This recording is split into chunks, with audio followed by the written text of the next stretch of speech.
reason we learned so much is because we were always open to trying and fucking up and trying something else.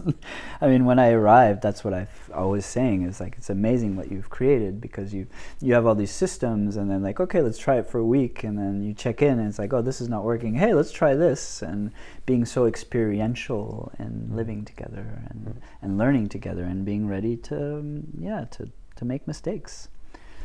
The festival I just came from, Touch and Play, they created something called mistake culture and messy consent.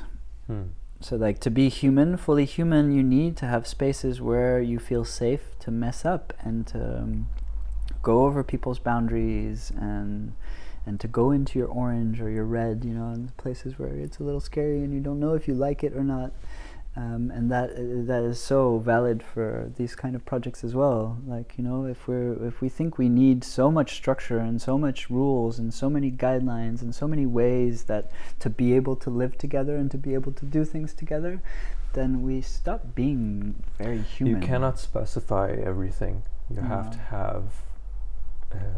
It's necessary to have a human aspect of like living together. You have to have things that are just not defined, and like it lets people come loose. And I mean, okay, I'm just trying to paraphrase what you're saying, but I think it makes sense to me. Much of their ability to just relax into the space is enabled by having systems and how to do things.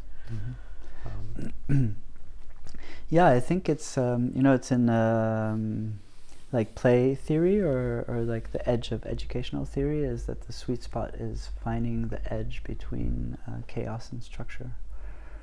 And I think that's what we've been learning at MOS.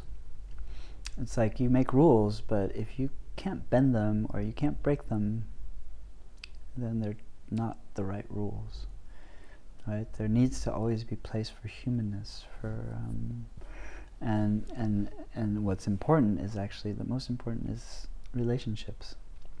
It's messiness. It's beautiful chaos. It's beautiful messiness, and that's what makes it human. And there's a lot of problems, or people being unhappy, or conflicts because of things not working, or promises, or all of this stuff is happening at MOS, but it's happening everywhere in the world. And it's happening in every place. And what's beautiful about MOS is that they keep on trying.